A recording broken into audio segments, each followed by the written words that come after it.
Well, hey, today we're talking about more rebellion. All right. This is where it all comes apart with David and Absalom, right? So he's been struggling with his attitude, with revenge, with anger at his dad. They make what appears to be peace, but it doesn't last very long. So that's what we're talking about on HC Daily.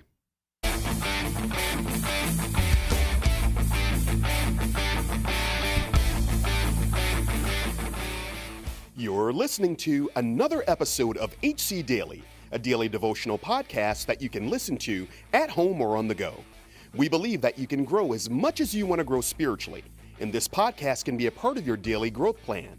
So, whether you're watching on YouTube, listening on Spotify, or your favorite podcast app, we're glad you're here. Now, let's join our hosts, Jeff Forrester and Chris Zarbaugh, in the studio. Well, hey, Jeff.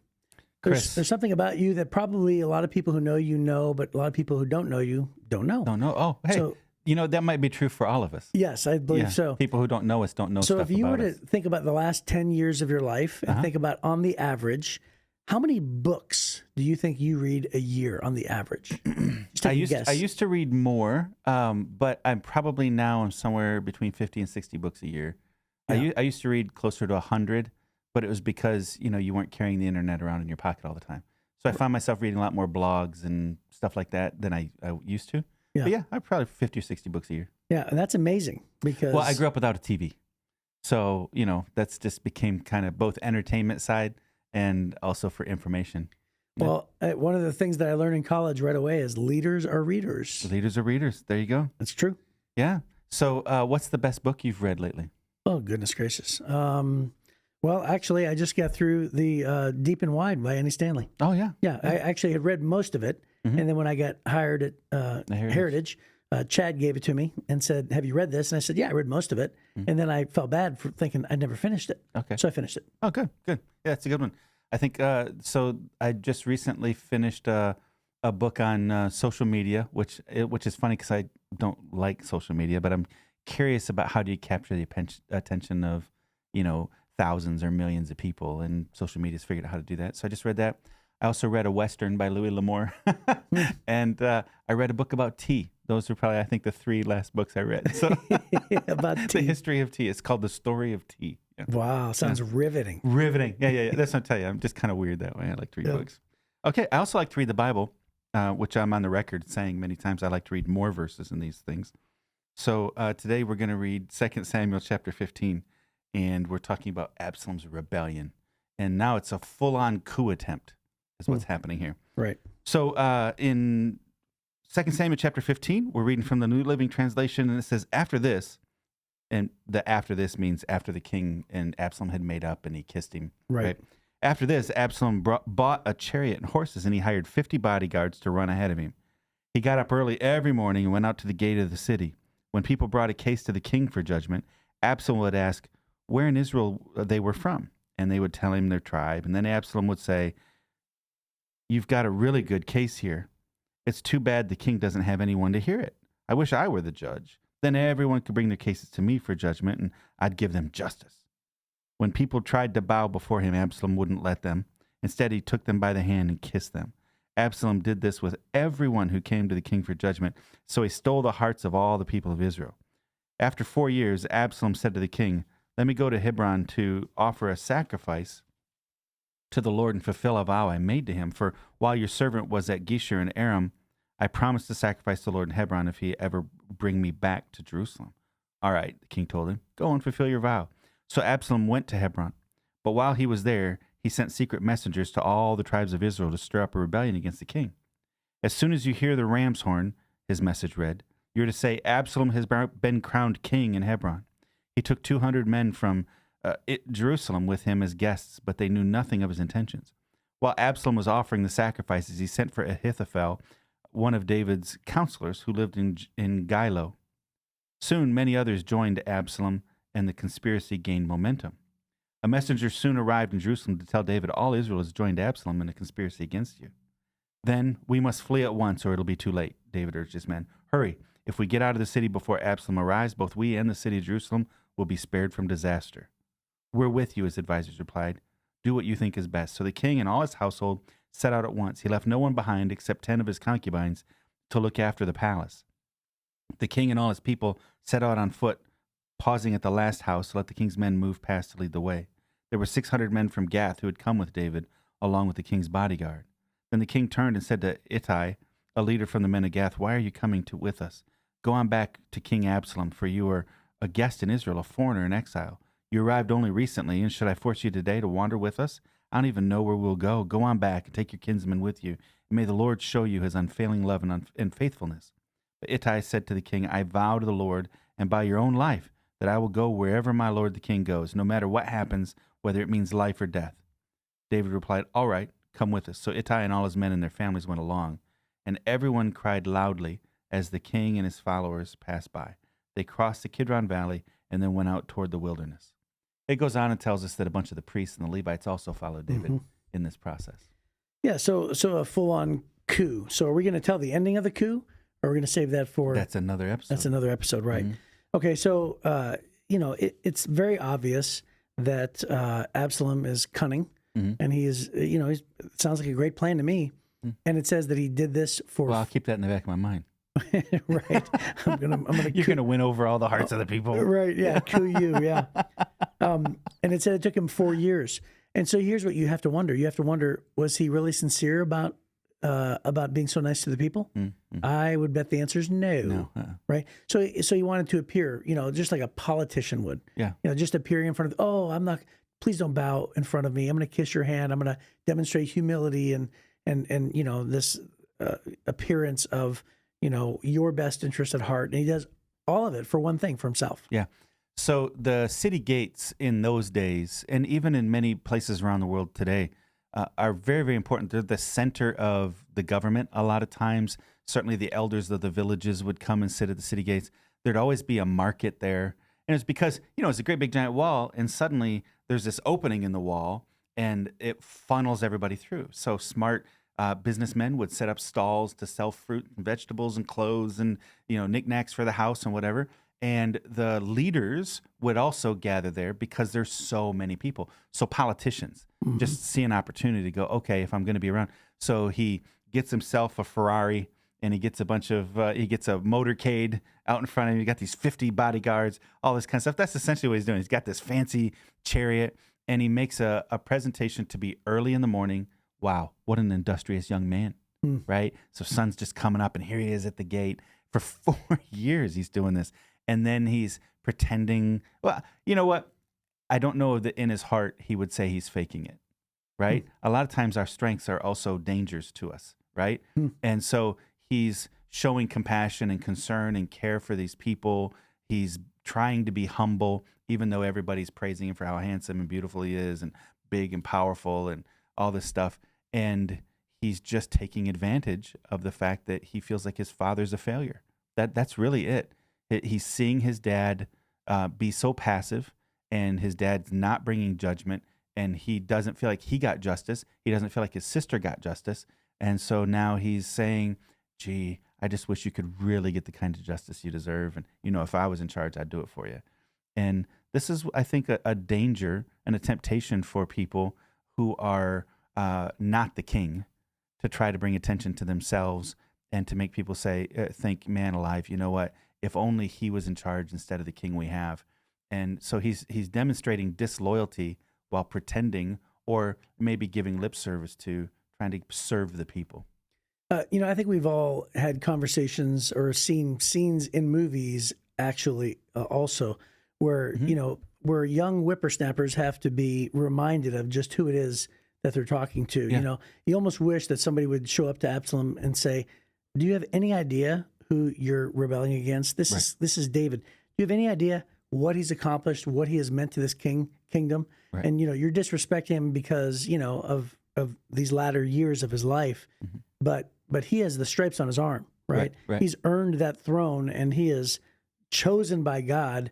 And, and so a hint of this would have that. been a great opportunity for Joab to step in. Yes. Right? Yes. And say something like that. And Joab doesn't.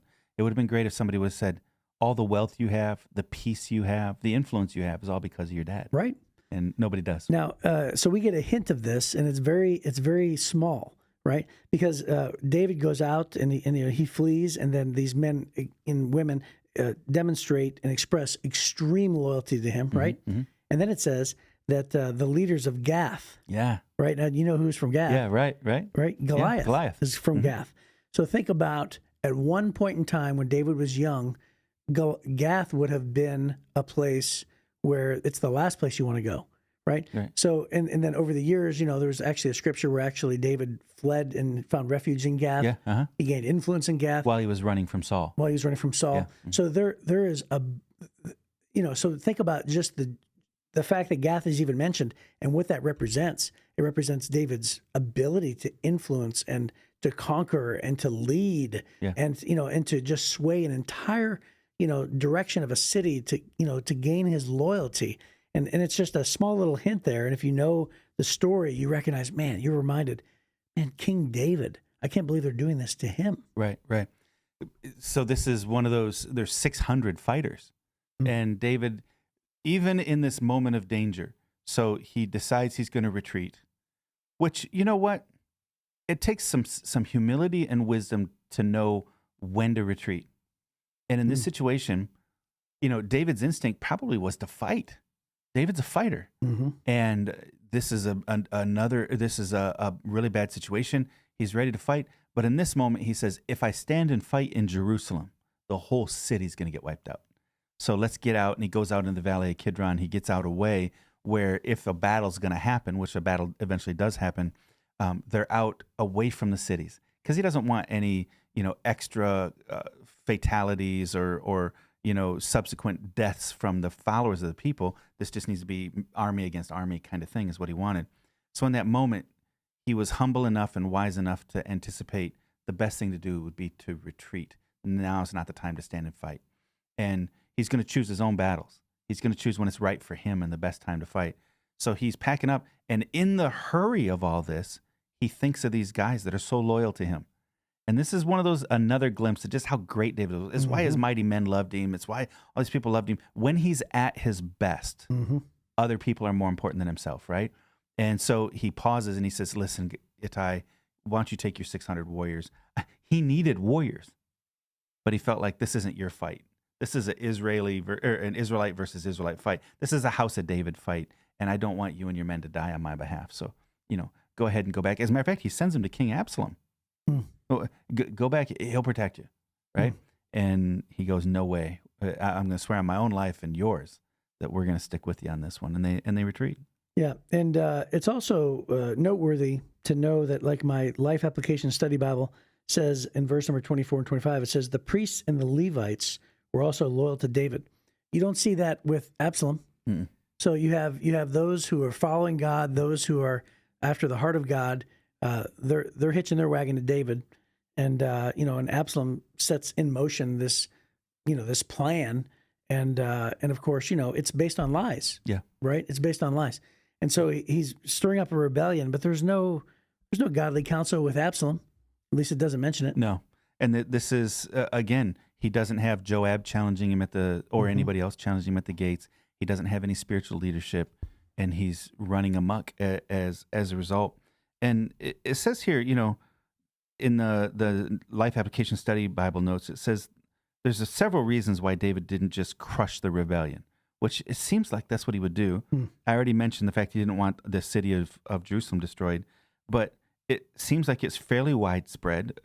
Verses 10 through 13, it seems like lots of people get sucked into how amazing Absalom is. And, it's not hard to even see in modern days how people get sucked into one politician or another, believing that their promises are true. And we just have to understand politicians are rarely ever the answer to all of our problems, right? They're self-serving and in this situation most of the time. And this is what's happening here is that they get sucked in and they believe it. And so it's not going to be easily suppressed. And then the other one is David still cared for Absalom, right? He weeps over Absalom. He desperately he doesn't want to do damage. So I think he's hoping that maybe Absalom will run out of gas. Right, that Absalom. This is just another one. Oh, he burned down Joab's barley field. Maybe he'll run out of gas on this one. And obviously, as you read the story, you realize no, Absalom's all in on this one. All the chips are in the middle of the table now. Yeah, and I don't want to give too much away, but it doesn't end too well for Absalom. Right. So David is cunning. He's about to show his age and his experience with wisdom. on his strategy. Right. So he crosses the Jordan River, and then of course we're going to find out Absalom follows him, and we're going to save that for next time. But the bottom line is David again is just a man who has earned his place, and he is a man still worthy of being followed, as we see. And so it's demonstrated by the priests and the Levites. And even though that David has had his share of mistakes, there really is nothing in the scriptures that tell us that David was like spiritually inept. Right. It wasn't like he was spiritually dry or he didn't have, God's voice. We see that he responds well, right? Because even last podcast, when Joab had sent that widow and had brought, what did David do? He relented. Yeah. He conceded. Yeah. He took wisdom. And so he showed compassion on his son. And so David has continually demonstrated himself as a good ruler and king. It's just that in my mind, I think that whenever the strife comes up with his children, he's reminded that this is his lot. This is his curse. Mm-hmm. These are the consequences of his own sin that has been brought onto his household. And there's a part of me that wonders if David just says, "Hey, I deserve all of this." Well, we're all sinners. Yeah.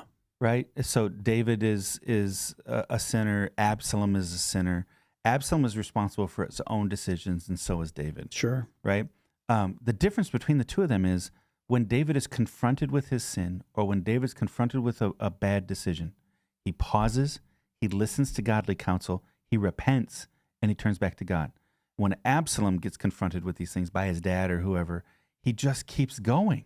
Mm-hmm. Right. And I think that's going to be the difference between a person who is a man after God's own heart and a person who ultimately runs off to his own death the wages of sin is death, the Bible says. So the only way to stop that pattern or to stop that result is David's response. And that is, I'm going to trust God. I'm going to repent of my sin, and I'm going to turn back to his way as best I can, because we're all sinners.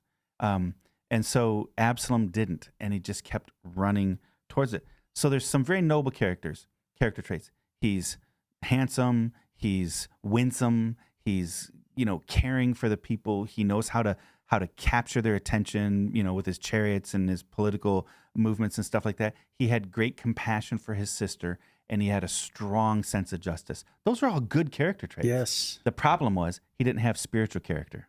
Right. To do the right thing. He didn't, one of the 10 commandments, honor your father and mother. Just that one. Mm-hmm. If he'd just done that one, he could have avoided where we're headed tomorrow in the next podcast. Yeah. All right. Well, that sounds like a good place to end. And we will pick up the story and find out just what happens with David and Absalom and the battle. And we'll see you then. Thank you for joining us today. If you enjoyed this podcast, please help us spread the word by liking this episode and sharing it on your social media platforms. Be sure to leave a comment and review, and don't forget to give us 5 stars. When you do, you help us reach even more people who need a daily devotional like HC Daily. If you'd like to hear more from Chris and Jeff, they're both teaching pastors at Heritage Church, located in Southeast Michigan. You can get more of their messages by clicking on the Messages tab at heritagechurch.com. Be sure to join us again soon for another episode of HC Daily.